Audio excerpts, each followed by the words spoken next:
Welcome to Ask Dr. Love Radio. I'm Dr. Jamie Turndorf, and it's my pleasure to be with you again. Today I have a really exciting show for you. To start a new love affair today. That's what we're going to be talking about, how to start a new love affair. And my guest is Keryl Pesce.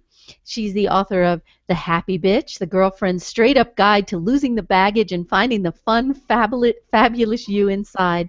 And she's the co-founder of Happy Bitch Wine and the co-host of Happy Hour, a live talk show on Mix 97.7 FM, which entertains and dishes up straight-up advice on living happier. Keryl is really a happiness expert, and her book, Wine and Advice, have been featured in the New York Times, Bloomberg Business Week, the Huffington Post, Redbook Magazine, and Glamour. And you can follow Keryl on Twitter at The Happy Bitch. And we're going to talk more about all of her products and the ways that you can find her as we go on throughout the show. So, Keryl, are you with me? I am. Well, tell me you're happy to be with me. I'm excited. Well, you know, I love you. I love your intellect, your humor, the way you deliver all your messages and your energy. So to have the opportunity to be with you today, I'm very honored and excited. Oh, I'm so happy to have you. Happy. You're a happy. But do some people already? Do some people call you the happy biatch? Yeah, and that's okay. As long as you put happy before it, you can call me that all day long and pronounce it however you'd like. Yeah. The biatch. Now, did I pronounce your last name right? Pesce? No. Oh my Lord! I thought about, after I said, because pesky, like a pesky little, so Pesky's like annoying, and this is so beautiful. It's so perfect because our mutual friend Jonna will look at this at some point, and she teases me because she calls me pesky. It's pesky, but that's okay since you brought it up. I'll correct you. I'm not pesky, because it's so funny. Pesky, P-E-S-C-E, pesky, would be how you would say it. I think it sounds Italian to me. Pesce, yep. So it's pesce, or is it fish? Yes. Pesce. So I've got it right now, and now it also helps when the host screws up how to pronounce your name. The good thing is it really reinforces your name and your brand. Exactly. So we have to say pesce. Yes. So way to spin it. Right. So Keryl, what got you into this? We never really actually talked about what got you into the whole happy bitch movement. What happened? What happened was, at the time, what was the worst time in my life and has turned out to be a gift. I found out my ex was having an affair. It was, and I had just changed jobs, and now I had to move, so my life seemed to turn upside down overnight. It was a really low point for me. And I was faced with taking the advice that I gave everybody else. There's only two kinds of things in life that upset us. There's things we can change and things we can't. And I knew I didn't like what was handed to me, but I had the ability to respond to it. And I decided to stop feeling sorry for myself and train my brain to say, where do I want to get to? Not where what I don't like about my life. So I decided I want to be happy again, and who doesn't?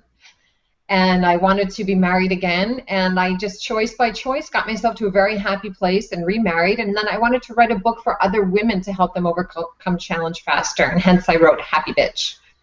So you were already obviously possessing of the tools necessary to turn this around for yourself. You literally pulled yourself up by your own bitch straps, Right. I like that. It's, you know what? We have the power over our thoughts. Nobody else does but us. And it just took myself some time to train, to focus on where I wanted to get to, which was happy, not where I was. I was a shell of myself, and I didn't like it at all. So, and then whether it's divorce, whether it's an illness, whether it's a job loss, Jamie, we're Dr. Love, we're always going to come across things in our lifetime as adults at some point that make us say, why me? What did I do to deserve this? And we're not deserving of punishment. We're all doing the best we can at any given point with what we have and know. And I want to help people get past the why me's faster and get on to the what's next. How can this serve me? go from why me to what's next. It's Yeah, funny when you read the biographies of all the successful people, people think, oh, you were born with a silver spoon in your mouth or everything came to you on a silver platter. Not true. You read the stories, and people who are successful have had tremendous failures. Like Jack Canfield, the guy you love so much. sure. My bud, when he was on the show, I said to him, so Jack, have you had a lot of failure? We were talking about the success principles, and he said to me, well, I bankrupted, I think he said 7 companies. So, the thing is, it's not how much we fail, it's how good we are at dusting ourselves off, getting back on the horse. 100%. You know? Absolutely. Absolutely. So now when it comes to love, because that's what we're talking about today, how to start a new love affair. So what do you think is the most important thing to keep in mind when it comes to love? Dr. Love wants to hear what you're thinking on this. Well, I think it's human nature to look outside of us to solve our challenges. If we're not happy, we want other people to change their behavior. We want the circumstances around us to change. We want all these things to happen first in order for us to feel happy. And the same thing applies with love. Someone's not feeling great about themselves, and they think, oh, the answer is that right person. I'm going to fill that hole. That right person's going to come along, and they're going to love me, and I'll feel great. You may fill the hole, but it's the wrong hole. Exactly. I love you. but it's really, really true, because you have to really be clear on what hole you're trying to fill. Because, it's sort of like when you listen to people in AA and they say, oh, well, I'll quit drinking when I have a job, when I make more money, when it's always when, based on external circumstances, instead of saying, wait a minute, I have to focus on me. What can I do to feel better about myself, to be happier in my own skin, right? That's what we're Jack talking about. Canfield, your buddy, calls those the if onlys. And so the fact is, if you want more love in your life, or you feel love is lacking in your life, or people don't make your happiness as important as you think they should, it's time to look inside. So the love affair I'm talking about is to get in touch with loving yourself again. There's nothing more beautiful and magnetic than a person who, like you just said, is comfortable in his or her own skin and loves himself or herself. And we're not talking about the foreskin here, or we're talking about the skin in your own heart skin, your soul skin, right? Absolutely. Talking about your heart and your soul. So, this is a really, really tricky thing, because, it's so funny. I often say women have delusions of inadequacy, and men often have delusions of adequacy. And I mean, when I was doing that brief stint with internet dating, Keryl, and I was holding water, and I'm in menopause, and I'm I was not feeling comfortable, and I'm thinking I got to wear like a full body Spanx, and it's summer, and then this guy, I'm serious, and I'm calling the boobs torpedo tits, because it was just not good, So, my mother, pushes it to the max by telling me, you are going to tell these men that you don't look like your photograph. And I said, but my housekeeper and friend Donna says I look like my photo. And my mother says, if you want to live in a delusion.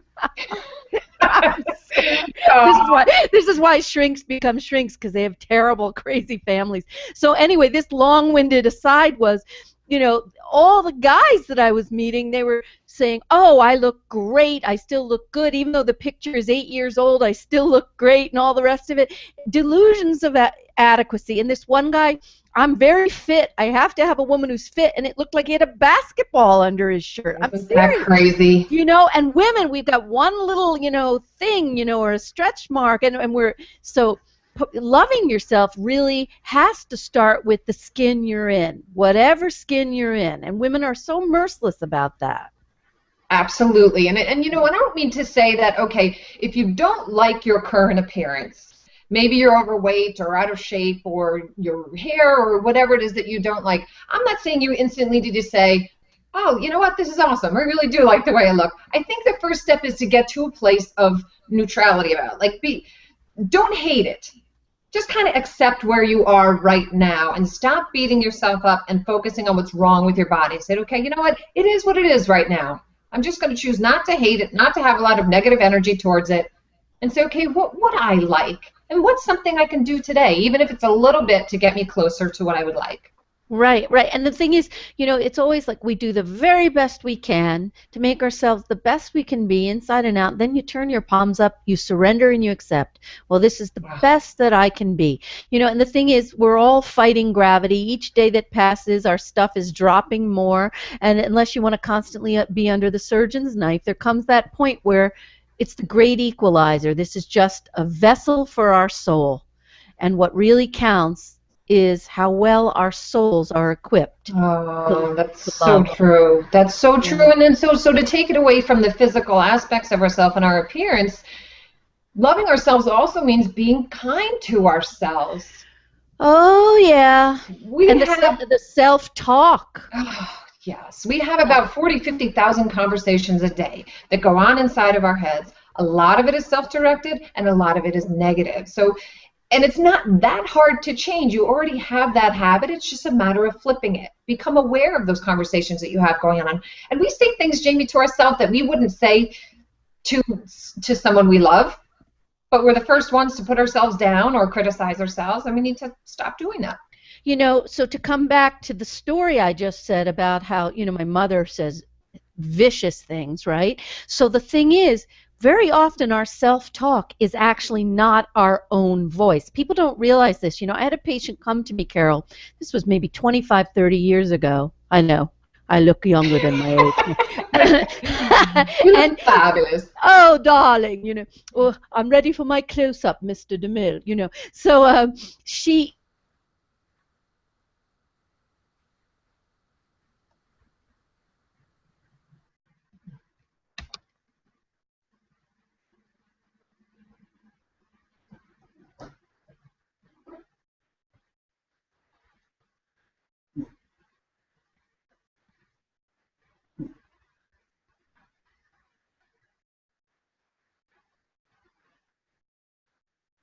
Jamie, can you hear me?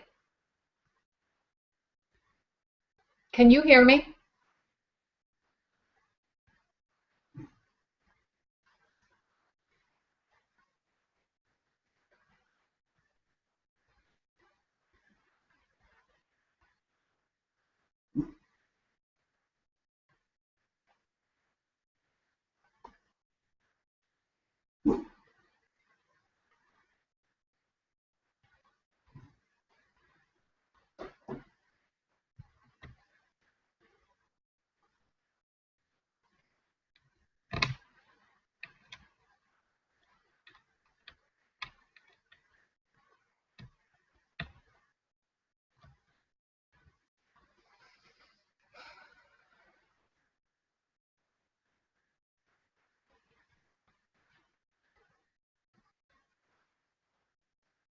I can't hear you.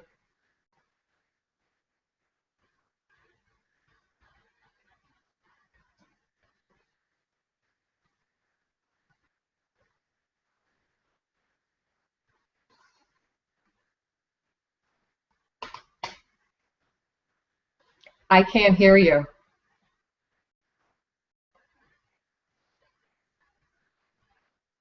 I haven't touched anything here. Can you hear me? Can you hear me? Can you hear me?